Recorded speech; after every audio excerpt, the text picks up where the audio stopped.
50, 70, 100 ou 140 km et 6600 mètres de dénivelé, avec en toile de fond le massif du Mont Blanc, ce programme impressionnant est celui de la MB Race, un événement hors norme dans le monde du VTT. Près de 5000 personnes, dont 1400 concurrents, se sont donné rendez-vous pour cette grande fête du VTT. Voilà donc pour cette deuxième édition de la MB Enduro avec ce joli temps. Pour l'instant c'est pas mal. Donc aujourd'hui on a fait 6 spéciales donc descendantes. Ouais, c'est plein de petits passages dans les bois avec des mouvements de terrain, des trucs qui sautent en double. Ouais, un peu de boue à des endroits. Non, c'était cool.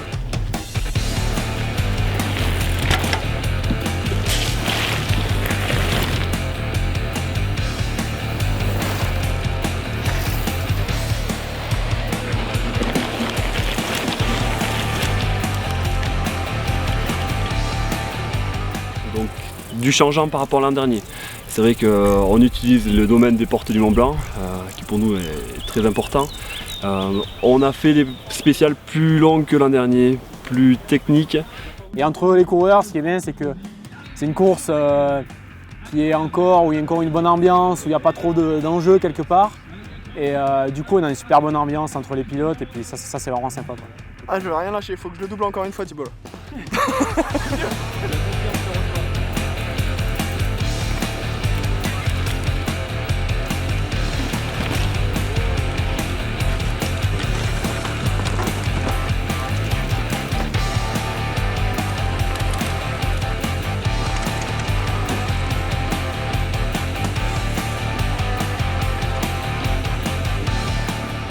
Donc cette année au niveau du terrain sur chaque spéciale, on avait un peu de tout. On avait des tracés, donc pistes permanentes, donc du sentier assez du chemin lisse, rapide. C'est pas trop raide, il y a beaucoup de forêts, beaucoup de caillasses.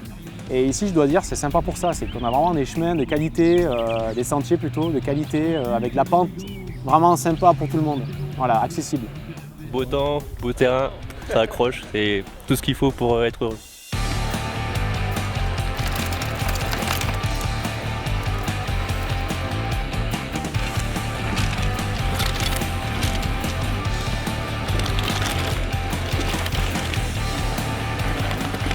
On a tracé des choses assez intéressantes dans les myrtillers, dans les rhododendrons également. Donc bon, c'est joli, c'est agréable, mais ça peut être un peu piégeux également. Après on a les portions en forêt avec des branches, des pommes de pin. Le piège il est toujours là, quoi. Voilà. Bah, disons que je couine un peu, c'est-à-dire qu'on m'entend dans toute la vallée quand je ferai. Ça me dérange un peu. Non, c'est juste c'était un peu tordu, donc on a redressé tout ça. On est au niveau du col du Jaillet, on va pas tarder on est sur la spéciale 4, départ de la spéciale 4, spéciale que les coureurs connaissent, ceux de l'an dernier, une spéciale technique, en alpage, en forêt, très variée, on arrive en bas à la Giette, on mange les duos, ça c'est sympa quand même.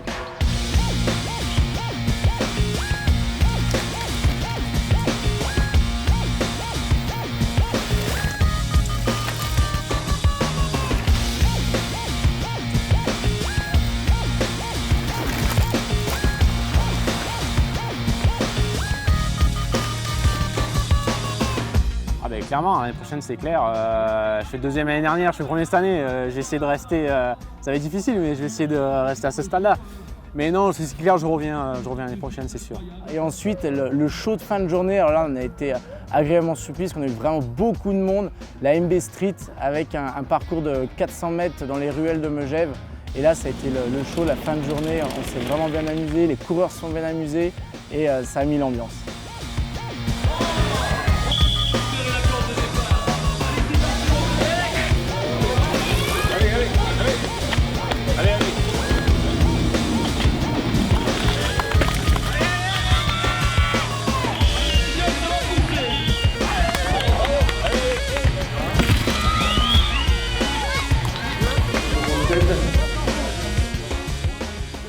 Et on voulait dissocier l'aspect compétition de l'enduro, mais on est sur vraiment un public qui recherche le plaisir dans la compétition, c'est une bonne ambiance.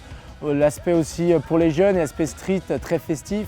Et puis après l'aspect compétition beaucoup plus beaucoup plus dur cross-country pour le dimanche.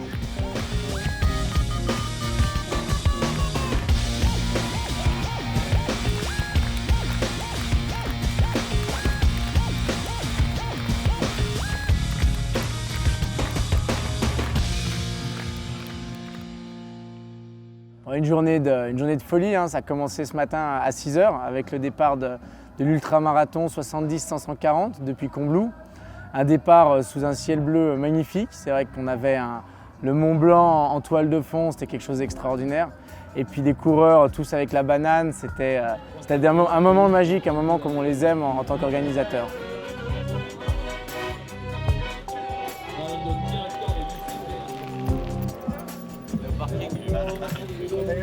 Et ben moi je suis venu l'année dernière, donc j'avais été arrêté à cause des orages au 100e kilomètre.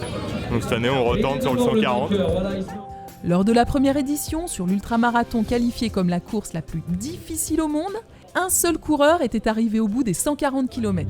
La question que tout le monde se pose, combien finiront cette deuxième édition ?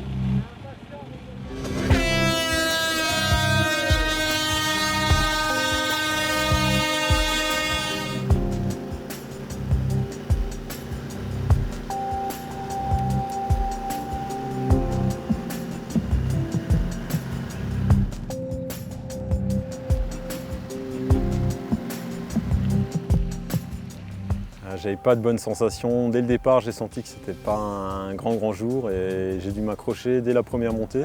The beginning of the race was absolutely amazing. We had the sunrise with Mont Blanc in the background and just a panoramic view.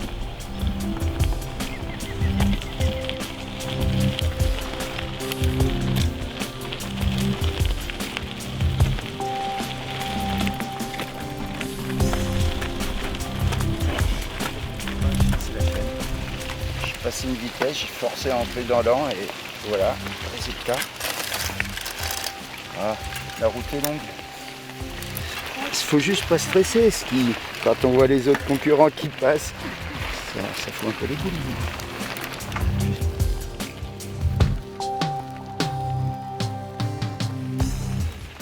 Le premier passage clé, c'est la première descente bien technique où j'ai vu que j'étais un peu au-dessus de mes deux principaux adversaires dans les descentes. Donc dans la tête, je me suis dit bon, au moins ça, je sais que j'ai une petite marge dans les descentes.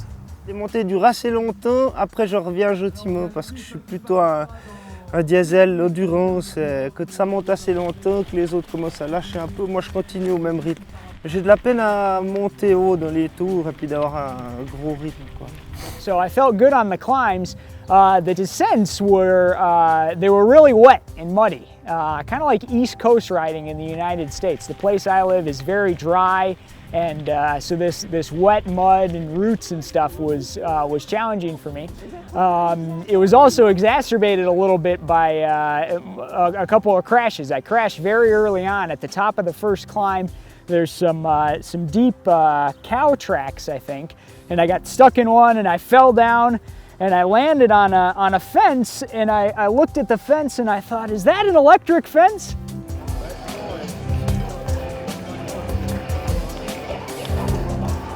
Super, c'est vraiment sympa.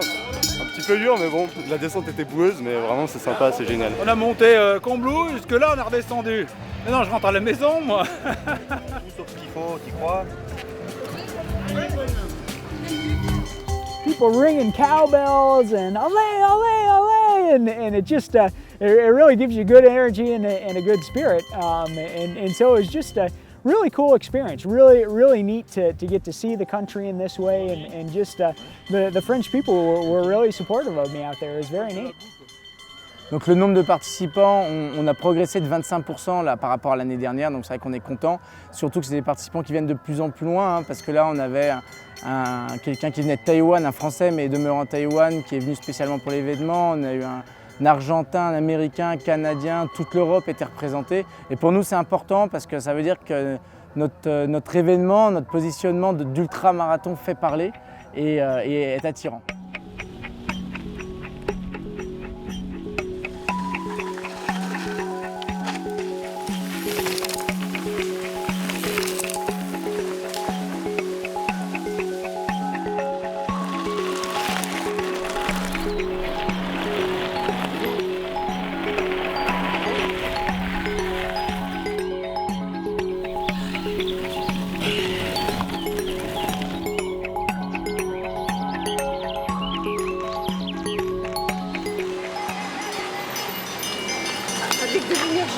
sang, une boisson. Ah oui. Ah ouais, ouais. Ça donne. Avec. Voilà. Merci. Ça, ils mangent pas les mecs? Pas le temps, ouais. Pas le temps, mais ils seront obligés de manger à un moment ou à un autre.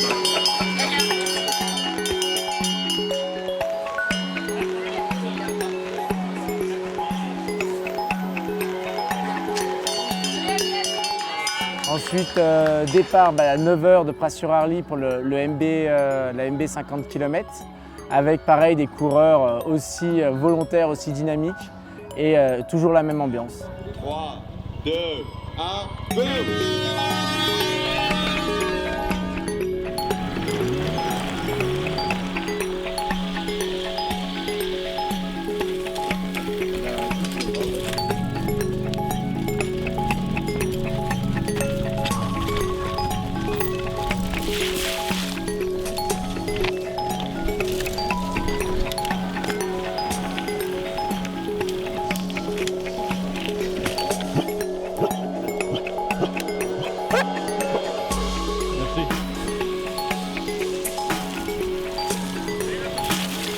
Le terrain de jeu, je l'ai trouvé très agréable.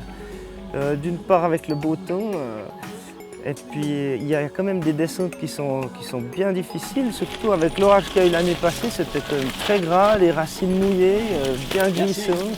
Ça demandait beaucoup de pilotage et j'apprécie beaucoup ce genre de choses.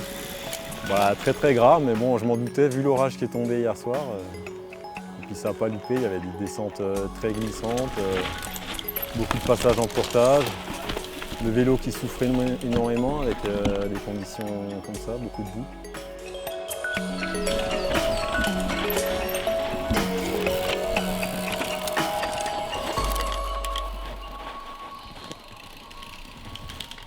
La MB Race, c'est une course de territoire parce qu'on sillonne énormément, que ce soit sur l'enduro, la rando ou la race, les domaines VTT des Portes du Mont Blanc. Qui est en pleine expansion. Cette année, ils ont été labellisés FFCT avec plus de 300 km de pistes balisées.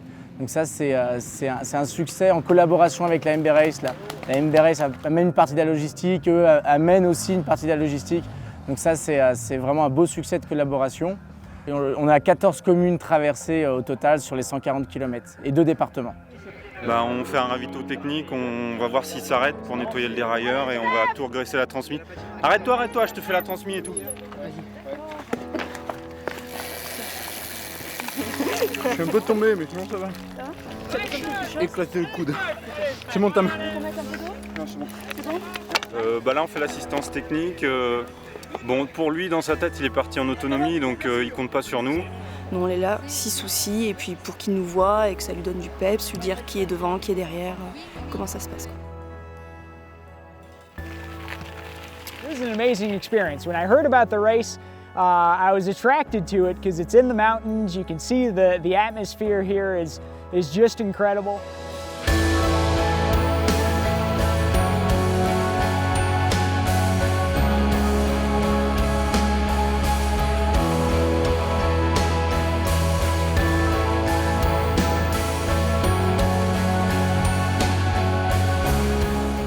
And one thing I like is it has over 6,000 meters of vertical elevation gain throughout the course. So that's a lot of climbing. That's the kind of stuff I like to do. I live at high altitude in Colorado with hills all around, and I thought, hey, I'll come out here, give it a shot. We brought the family out, kind of made a trip out of it.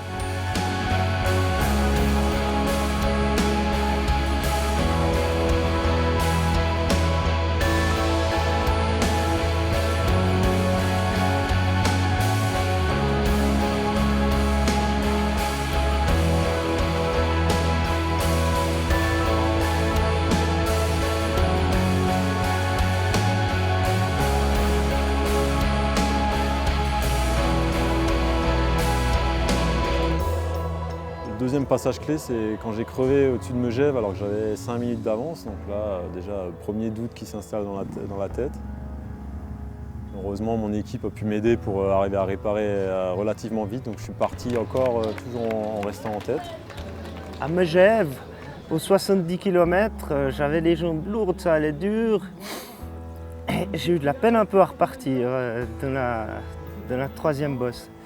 Sur une course comme ça, on procède par étapes. Tous les 4-5 km, on a un autre objectif. Parce qu'il ne faut pas tout de suite se projeter sur la fin, c'est beaucoup trop loin, sinon on serait découragé d'entrer.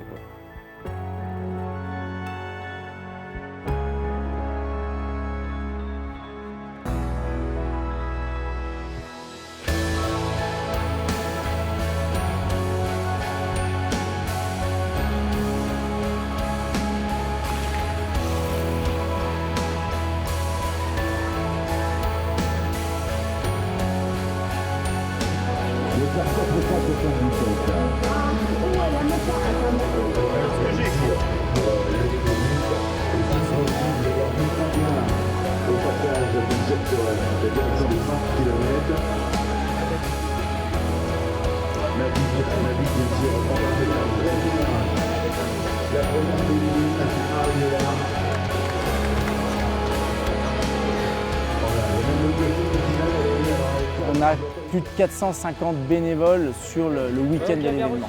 Et ça, c'est énorme à gérer. Ils arrivent tous avec le sourire, tous heureux d'être là. Et là, en fin de course, tout le monde est heureux. C'est la fête ce dimanche soir. Et tout le monde retrouve ce plaisir. Les concurrents avec les bénévoles qui les ont encouragés, les membres de la sécurité, ça fait plaisir à voir.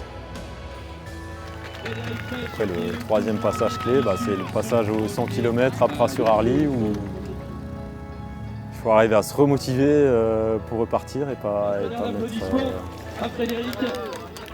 s'arrêter au niveau de Pras-sur-Arly et repartir, surtout que moi j'étais le seul à connaître ce qui m'attendait.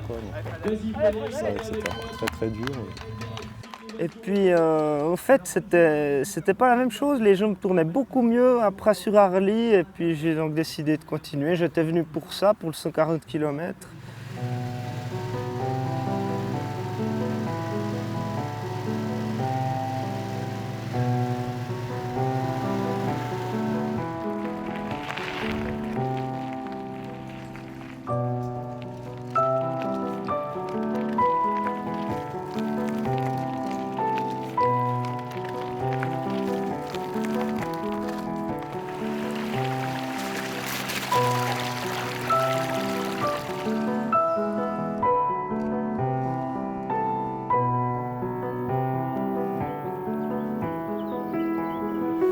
J'ai eu un coup de moins bien avant la Tonaz et j'ai commencé à avoir un petit peu de crampe donc j'ai levé le pied, mais bon, voilà quoi. Pas loupé. Ça va aller? Ça va finir, ouais. Allez, go. Bon courage. Merci.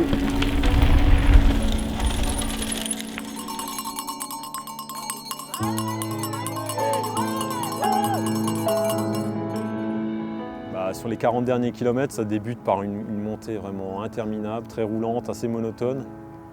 Et là, il faut vraiment arriver à rester dans un rythme, ne pas se déconcentrer et essayer de rouler en économie d'énergie.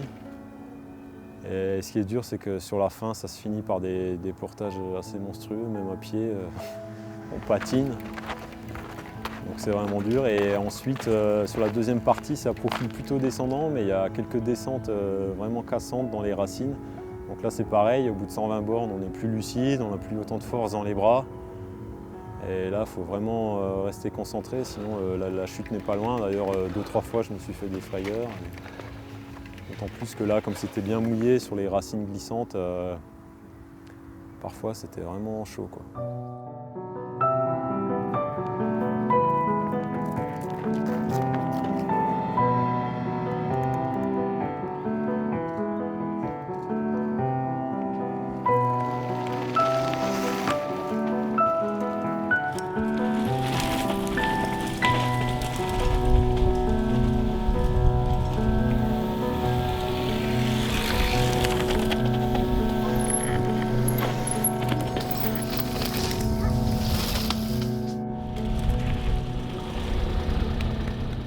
Non, j'aime bien les longues distances parce que c'est des courses mentales, quoi. Et c'est là que je suis le plus fort. Moi, j'étais guide de montagne, enfin je suis toujours guide de montagne, j'exerce plus, mais je suis habitué à la pression, à ces choses-là. Et puis c'est dans la tête que ça se passe, c'est vrai, parce que ça fait mal, ben, on continue et puis voilà, on passe à autre chose. Il vaut mieux se concentrer vraiment sur soi. Bon, il y a quelques moments clés sur la course où ça se joue un peu au mental entre un coureur et un autre. Donc là, il faut s'accrocher, mais sinon sur l'ensemble de la course, toujours avoir à l'esprit de gérer son matériel, son alimentation, ses braquets, son effort et ainsi de suite. But overall, I was happy with the race. I felt good most of the time. I had a great support crew. My wife Amy was out there. My 6-month-old son Wyatt was there.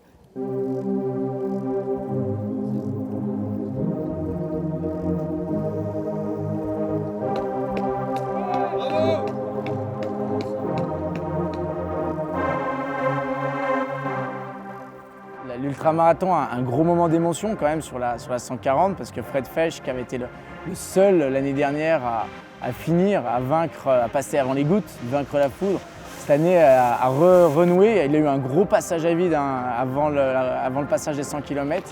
Il n'était pas bien du tout, on a eu des échos, il était vraiment très mal au ravitaillement.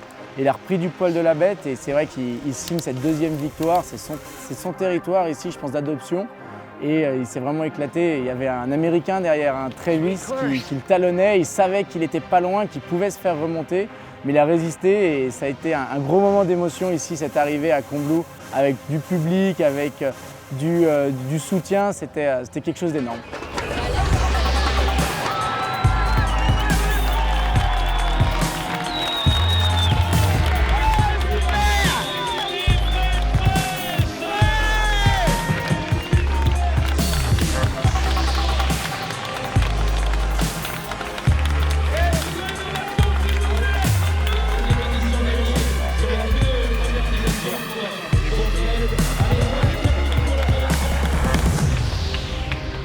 Du début à la fin, j'y suis vraiment allé au courage. À un moment donné, quand Vincent Bader, le Suisse, m'est revenu dessus, là, j'étais vraiment dans le doute, quoi. J'ai dû m'accrocher à sa roue et puis après finalement il n'a pas eu le courage de partir sur les 140 avec moi. Sur le moment ça m'a bien arrangé, mais bon, je pense que vu tout ce qui nous attendait encore à la suite, il fallait vraiment avoir du gros courage pour continuer.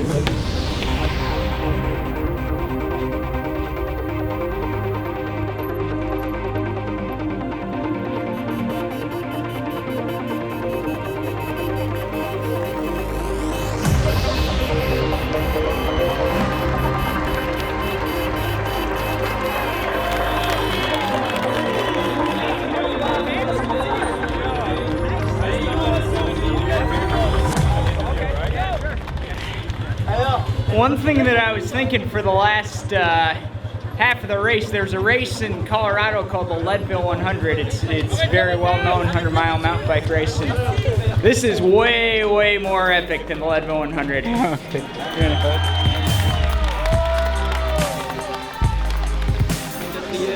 Il devrait avoir peut-être une vingtaine, voire une trentaine de minutes d'écart.